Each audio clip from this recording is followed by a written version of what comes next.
Bonjour, bienvenue dans le monde des livres fantastiques. Aujourd'hui, nous allons vous faire découvrir l'univers d'une jeune autrice, Sarah Delisle. Sarah est auteure de romans fantasy fantastiques.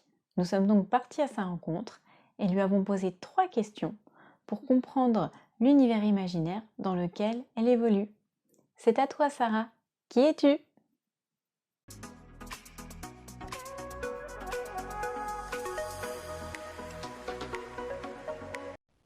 Bonjour, je suis Sarah Delisle, autrice d'imaginaire. J'ai toujours aimé écrire, mais je me suis mise plus sérieusement il y a quelques années dans les transports en allant au travail pour faire passer le temps. J'écris dans différents genres de l'imaginaire, de la fantasy, de la science-fiction, du post-apo. Mais ce que j'aime particulièrement, c'est mettre en scène des héroïnes qui ont de la personnalité et de leur donner des rôles plus importants que ceux de peau de fleurs ou de faire-valoir.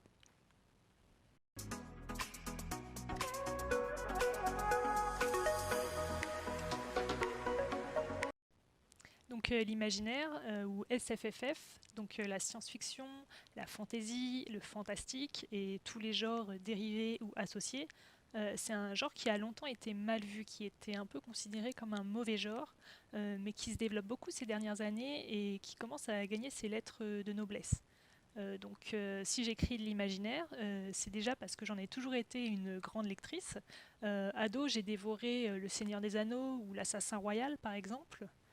Et puis c'est aussi pour le plaisir d'inventer des univers, pour le dépaysement, et puis parce que ça permet d'aborder n'importe quel sujet sans les limites imposées par le monde réel, tout simplement.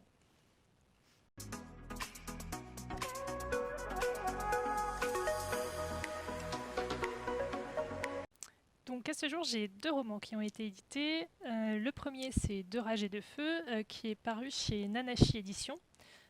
C'est un diptyque de fantasy post-apo qui se passe dans un univers assez sombre avec des mutants qu'on appelle les enragés, avec des chevaux dragons et on y suit une héroïne qui se bat pour avoir le droit de devenir chevalière dans ce monde qui malheureusement est revenu en arrière pour ce qui est des droits des femmes. Donc voilà le premier tome au grand format, le second tome au format poche, donc sachant qu'ils sont tous les deux disponibles dans les 2 formats. Donc c'est à partir de 14-15 ans et jusqu'à 122 ans au moins. Donc le second roman, donc c'est Un chant pour les étoiles, qui est paru chez Farallon Éditions. Donc c'est un roman d'aventure spatiale plutôt pour adolescents, voire pour jeunes adultes.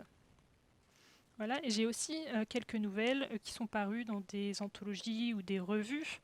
Donc j'en ai une dans la revue Gandhar sur le thème créature premier contact, une autre dans l'anthologie du Festival des Arts Imaginaires, donc Nouvelles de voyageurs, et une autre dans la revue Éterval sur le thème Ultimatum.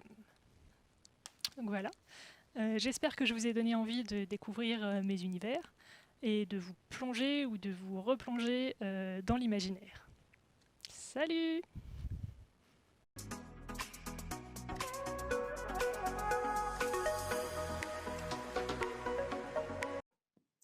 Merci à toi Sarah d'avoir participé à cette interview. J'espère que cela vous a donné l'envie de découvrir son univers. Vous trouverez le lien dans la description. Si vous avez aimé cette vidéo, n'hésitez pas à commenter, liker et partager auprès de vos amis. Et surtout, abonnez-vous à la chaîne YouTube Le Monde des Livres Fantastiques. Et je vous dis à très vite pour une nouvelle vidéo. Ciao!